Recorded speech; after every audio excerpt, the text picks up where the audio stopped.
যে রূপনগর, নাচাবো গ্রাম শহর, কাঁপাবো সবাইকে ইয়াং টু ওল্ড। আমারে জানাতে ইশারা কাবতে হয়ে যাবে সবাই শূন্যতে বোর।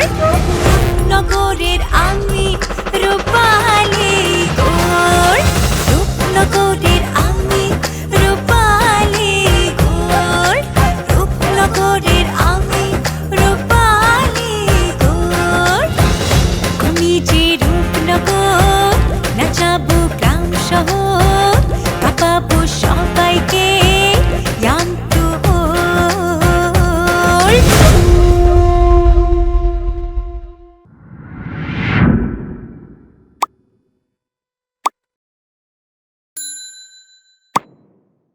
আমার এত বড় ক্ষতি করে চিপার মধ্যে লুকে লইব, ফাইজলামি করেন আমার সাথে। ভাই ভাই বিশ্বাস করেন আমার দোষ নাই, আমি ইচ্ছা করে নতুন বউ সাজি নাই, সবাই আমার ধৈর্য সারি পরে দিছে। এসব তদন্তে বাইর হইব। আইন, আদালত, বিচার, সালিশ এসব আছে কি জন্যে? কিন্তু বাবা, তদন্ত করতে করতে যদি একটা মানুষের জীবন শেষ হয়ে যায়, এর মধ্যে গ্রামের মানুষ ভাবা শুরু করছে নয়ন ভাই খুনি। আমি এমনিতে তানহার নিয়ে ভাবনায় আছি, আর এসব নিয়ে তুই আর আমার এখন মাথা ঘামাইতে কইস না।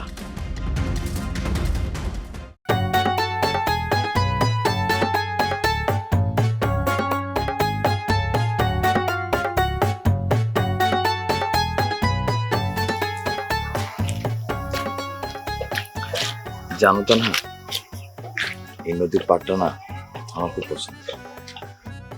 আমার যখনই মন খারাপ হয় তখন আমি এখানে এসে বসে থাকি। তাহলে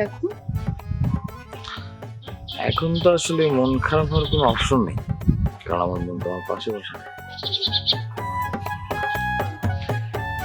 তুমি যদি হতে বনহংসী, আমি যদি হতাম বনহংস, বনহংসী হতে তুমি।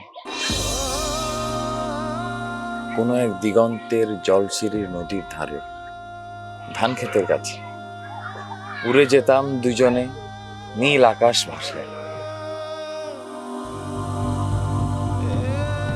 কি আমি কি এত খারাপ আবৃত্তি করলাম? না, সুন্দর হয়েছে। তানহা, কি হয়েছে তোমার? তানহা, তানহা, আজকে সুরজ ভাই আমাকে মিথ্যা বললো। কেমন বুঝলা? সুরজ ভাইয়ের আমি ছোট থেকেই চিনি, তার মুখে বলতেছিল সবকিছু ভালো, কিন্তু তার চোখ অন্য কথা বলতেছিল। আমার বাবা নিশ্চয়ই কষ্ট পাইতেছে মারু, মা কান্নাকাটি করতেছে, সামিয়া পুরো মন খারাপ। আমি তো এটা চাই নাই, আমি শুধু তোমারে চাইছিলাম মারু, কিন্তু আমার সুখের জন্য যদি আমার বাবা মায়ের মন ভাঙে, তাহলে এই সুখ আমার অনেক কষ্ট দেবো মারু।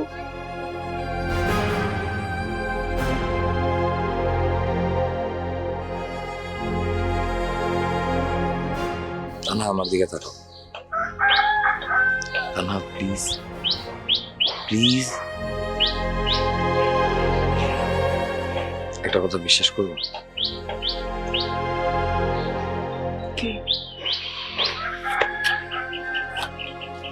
তোমার আব্বা তোমার উপর রাগ হয়ে আছে, খুব রাগ।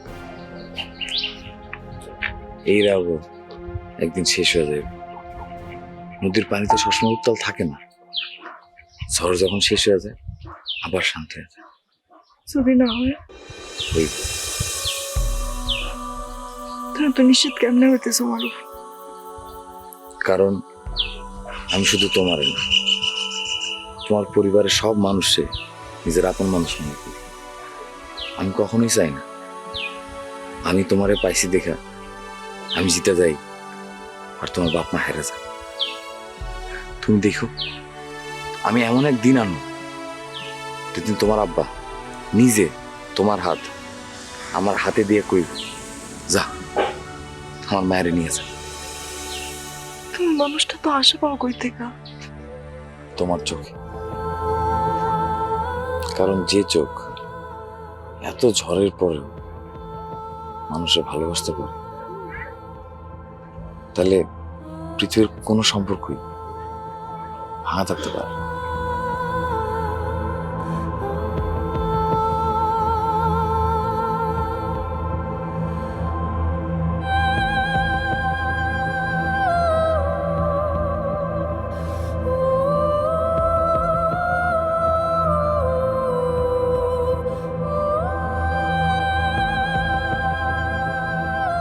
চলো। এত তাড়াতাড়ি? হ, দাদি এখন থেকে আমাকে খোঁজ খবর নেওয়া শুরু করে দিছে। আর তোমার যদি যাইতে দেরি হয় তাহলে তো চিন্তায় শেষ। চলো। চলো। আরেকটা কথা, কি কও? আচ্ছা আর কি কোনোদিন এখানে আইসা তুমি ওই কবিতাটা আমার শোনাবো না? শুধু কবিতা শোনাবো না, দরকার পড়লে আমি কবি হয়ে যাবো। চলো।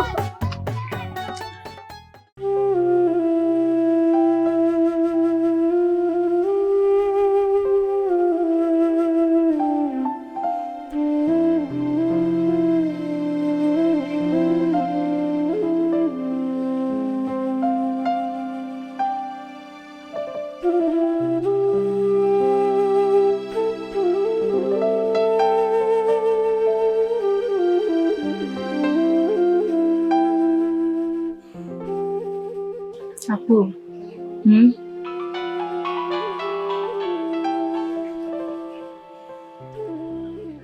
ফোনটা ধর।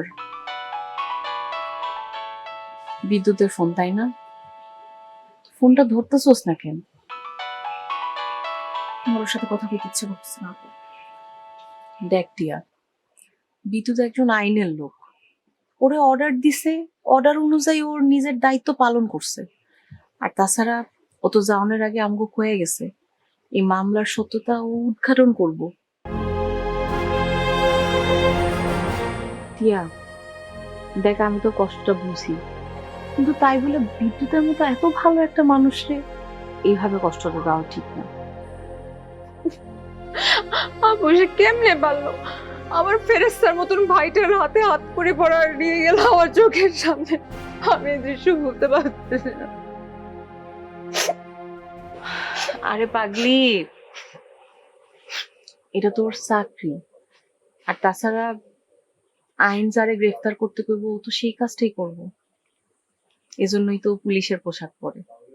থাক থাক, ওর চাকরি নিয়ে আইন নিয়ে আমাকেও কষ্ট বুঝে না, এরকম মানুষ আমার লাগবো না।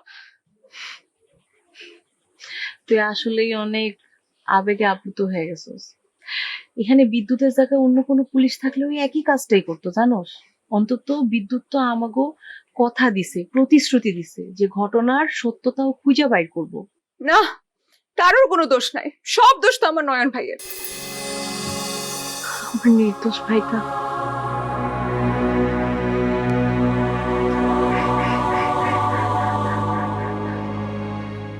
শোন টিয়া, তুই জানো সবচেয়ে বেশি আমার খারাপ কার জন্য লাগতেছে? আমাকে সামিয়ার জন্য। আপু, স্বামী আপুর জন্য আমারও খুব খারাপ লাগে। কতদিন পর মেয়েটা একটু আশা করা শুরু করছিল, কই সুখের স্বপ্ন দেখবো, আর একদিনে এক মুহূর্তের মধ্যে সবকিছু চুরমার হয়ে গেল। একদিকে নয়ন ভাইয়ের পুলিশে ধরে নিয়ে গেল, আর একদিকে তানহা বাড়ি থেকে পালাইতে বাধ্য হইলো। এখন ভাব সামিয়া এখন কি অবস্থায় আছে। একদিকে নয়ন ভাইরে পুলিশে ধরে নিয়ে গেছে, আরেকদিকে ছোট বোন পালায় গেছে। এত সবকিছু মিলায় ও এখন কি করতেছে, কি অবস্থায় আছে, তুই একটা বড় অবস্থাটা চিন্তা করছস? আচ্ছা আপু, আমি স্বামী আপুরে দেখতে চাই।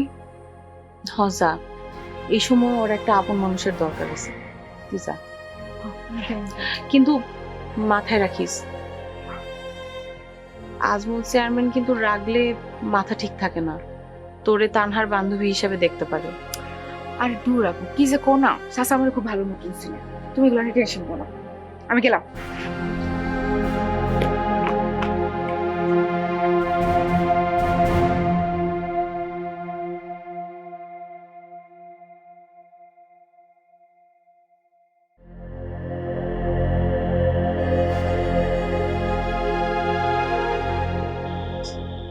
সামিয়া,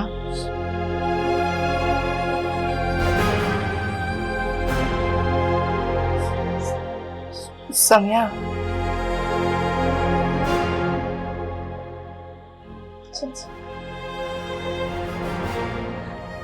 চাচা আমি আর পারতেছি না, তানহা বাড়িতে নাই, নয়ন ভাইয়ের এই অবস্থা, বাবা ইদানিং কেমন জানি শুরু করছে, আমি না এগুলা নিতে পারতেছি না চাচি। কান্দো সামিয়া, মন খুলে কান্দো, কান্দা মনের মধ্যে যত কষ্ট আছে সব বাইর করে দাও।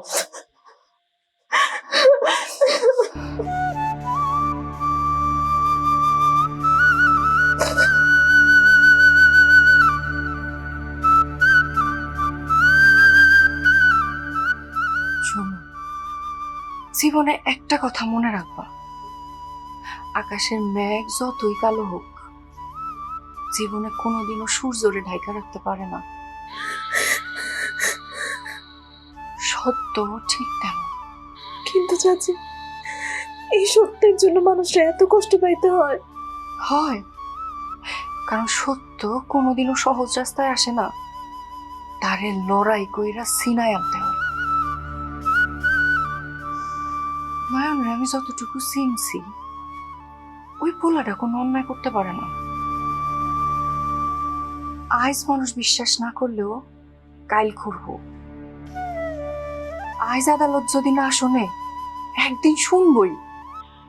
আল্লাহ কোনোদিনও অবিচার করে না। সামিয়া চাচি, চাচি ততদিনে যদি অনেক দেরি হয়ে যায়। সামিয়া, দেরি আর শেষ এক জিনিস না। আল্লাহ দেরি করে ঠিকই, কিন্তু কোনোদিনও কারো প্রতি অবিচার করে না। তানহার কথা না অনেক মনে পড়ে, একটা রাত আমি ওরে ছাড়া ঘুমাই নেই। আজকে কতদিন ওরে ছাড়া, ওর কথা খুব মনে পড়ে। ওর বই তো, রক্তের সম্পর্ক কি এত সহজে দূরে যায়? বাবা যদি কোনোদিন তানহারে ক্ষমা না করে। এত নিরাশ হইও না সামিয়া। যে মানুষটা দেখতে বাইরে লোহার মতো শক্ত, ওই মানুষটাই ভিতরে ভিতরে মোমের মতো নরম। আমি নিশ্চিত ভাইজান ঠিকই তিলে তিলে কষ্ট পাইতেছে। চাচি তুমি কি আসলে মনে করো বাবা এখনো তানহারে ভালোবাসে? বাপ মায়ের ভালোবাসা রাগলেও মরে না। আমি যদিও ছোটবেলায় মা বাবারে হারাইছি, কিন্তু ওনারা যখনই আমার সাথে কোনো কিছু নিয়ে রাগ করতেন, আমি তাগো চোখে রাগের পিছনের ভালোবাসা দেখতে পাইতাম। বাপ মায়ের রাগ করলে শুধু মুখের দরজাটা বন্ধ হয়ে যায়, মনের দরজা সারা জীবন খোলা থাকে। তোমার আব্বার চোখেও দেখছি, ওনার চোখে রাগের চাইতে কষ্ট বেশি। দেখো, একদিন নয়ন মুক্ত হইব, তানহাও এবারের উঠানে মাথা উঁচা করে হাঁটবো। আজ যে ঘর কান্নায় ভইরা আছে, একদিন সেই ঘরে হাসির রোল পড়ব। সত্যি হইব চাচি, নান ভাই মুক্ত হইব, তানহা এসে হঠাৎ করে আমার পেছন দিয়ে জড়াই ধরবো। ইনশাল্লাহ। তবে তার আগে আমাকে ভাঙলে চলবো না, শক্ত হইতে হইব। তুমি ভাঙলে তোমার আম্মা ভাঙবো, আর ওইদিকে নয়ন গোবারের সবাই আশা হারাইব। না, আমার ধৈর্য ধরতে হইব। নয়ন ভাইয়ের জন্য আর তানহার জন্য আমার ধৈর্য ধরতে হইব। সাব্বাস, এই তো আমার সাহসী মাইয়া।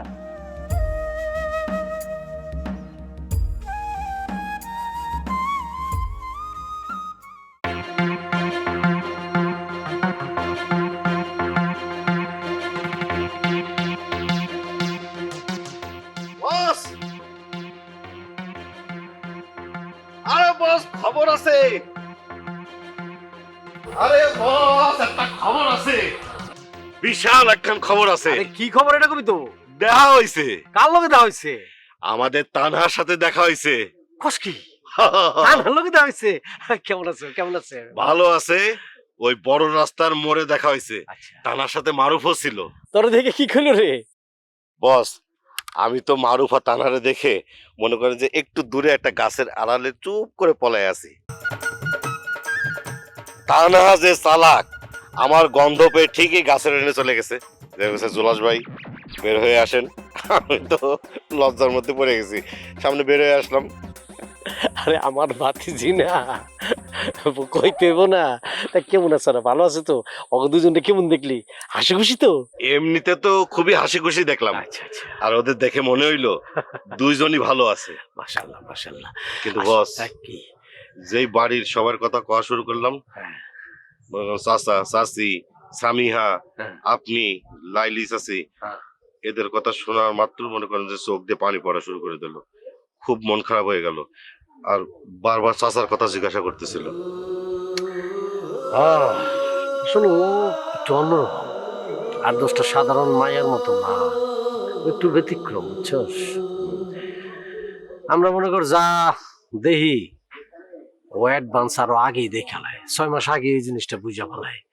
মানে মানুষের মুখ দেখা ও বলতে পারে কি ঘটবো কি করবো। ঠিকই কইছেন বস, আমি যতই লুকাইতে চাইছি ও ঠিকই সবকিছু বুঝে গেছে। বুঝবই তো। আরেকটা কথা ধরে কই। কি কথা বস কন? তানহা যে বাচ্চু চেয়ারম্যানের বাড়িতে গিয়ে উঠছে, আমার মনে হয় না এটা শুধু ভালোবাসার জন্য। তাইলে বস? আমার কাছে মনে হইতেছে কি জানোস, ওর উদ্দেশ্য আরো বড়, আরো মহৎ। এই যে আমাকে দুই পরিবারের মধ্যে দ্বন্দ্ব, দুই গ্রামের মধ্যে দ্বন্দ্ব, ঝগড়া, ফেসাদ, মারামারি, এটার অবসান চাই ও। আমাকে পরিবার এই দুই গ্রামের মধ্যে মিলন ঘটাতে চাই। বস, সত্যি যদি বিষয়টা এরকম হয়ে থাকে, তাহলে তো দুই গ্রামের মানুষ তানারে মাথায় তুলে রাখবে। এটাই ঘটে। আর মন কইতাছে তুই দেখবি এটাই ঘটবো। ওর প্রচন্ড সাহস, ও সৎ সাহস। আসলেই বস, অনেক সাহস। বস, হুম? ওই যে আসতেছে হারামি লতিফ।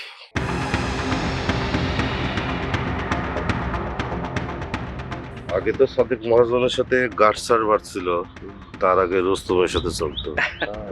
শয়তান ভাই, আসসালামু আলাইকুম ভাই। ওয়ালাইকুম আসসালাম। আপনার পায়ে খুব ভালো হইলো ভাই। আচ্ছা। আমি কিন্তু আপনার একদম ভক্ত কোয়া ভুল হইব, গুণমুগ্ধ ভক্ত হইতে পারেন।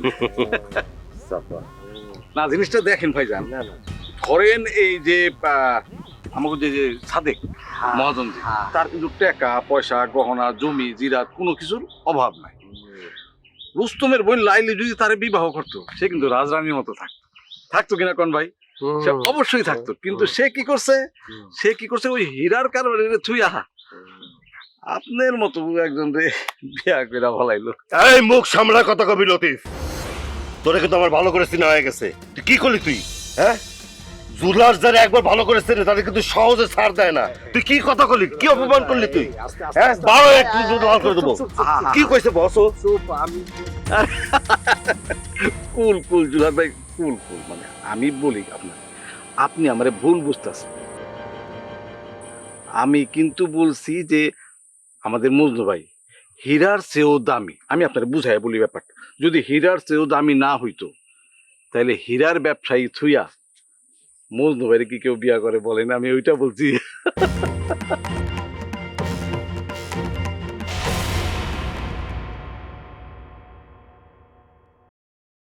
স্যার, আমার কেন জানি মনে হইতেছে বড় কোনো ভুল হইতেছে। এই জায়গার মধ্যে অন্য কারো হাত আছে স্যার। আপনার কি কাউকে সন্দেহ হয়?